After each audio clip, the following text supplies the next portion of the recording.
So I have a story today about my uncle. It happened about 5 years ago or so. My family lives in New Mexico, so we go down to Mexico a lot to see some of our family that's left there. Well, that particular time, my uncle went down, and they bring a lot of like toys, coloring books, and they try to help out the community of Juarez a lot because it's just really poor. And going down there, he didn't realize something that was going to be really crazy about this adventure he went on.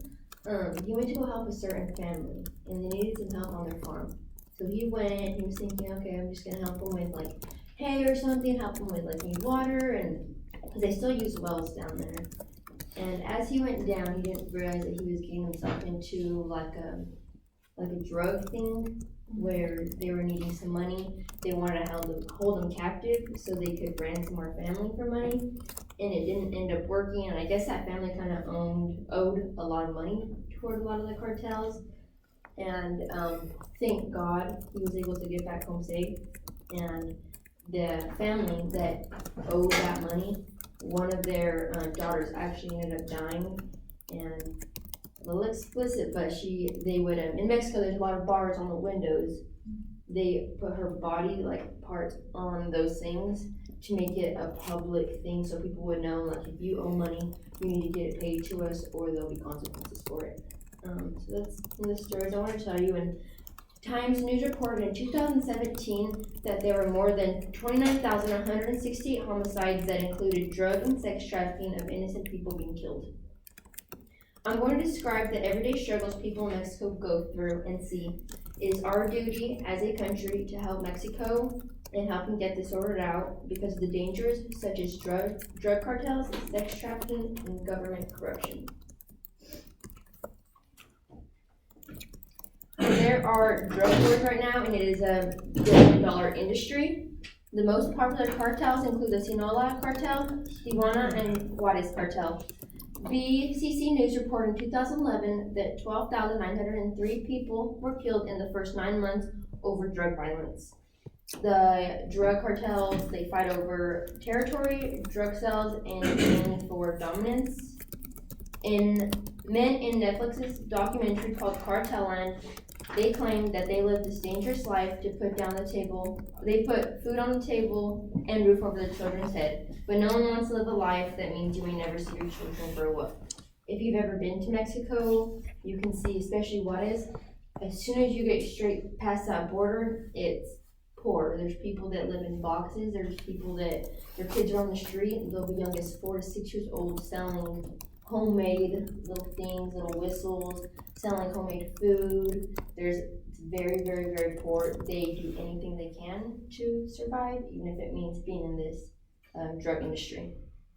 Children are being recruited as the next generation's leaders or to be even used as ambush.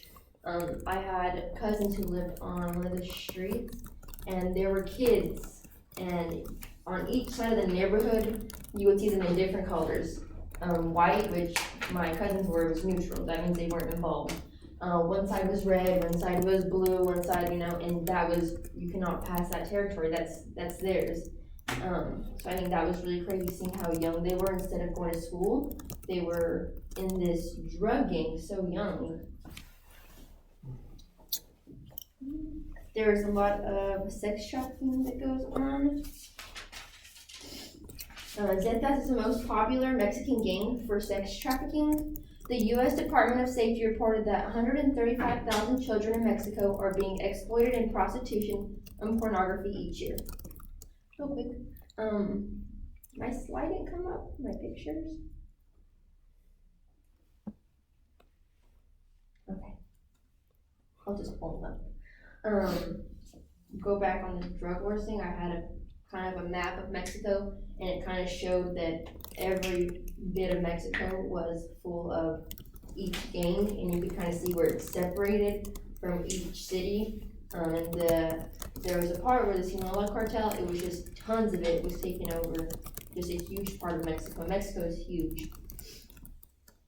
So children are being groomed to become these gang leaders' wife at the age of 15 years old. And I know everyone knows about El Chapo, and about how his wife is still free. His wife and him have been married for 13 years. and his wife is 29 years right now. They've been married since she was 15 years old. And if you know, Chapo is like 60 or something. So it's disgusting. In 2014, my uncle that goes down to Mexico, he went to Texas because we also have some family there. And they hear about a lot of stuff because if you live in El Paso, it's literally right there in Mexico.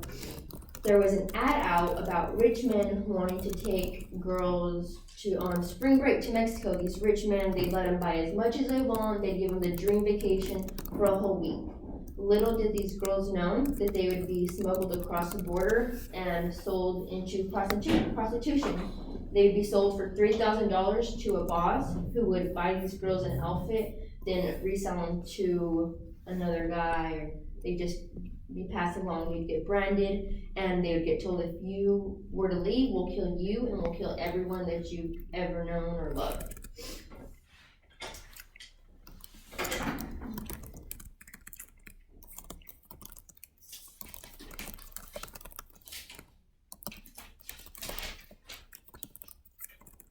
Government officials, such as people in the office, police officers, and airport officials and military are hard to trust.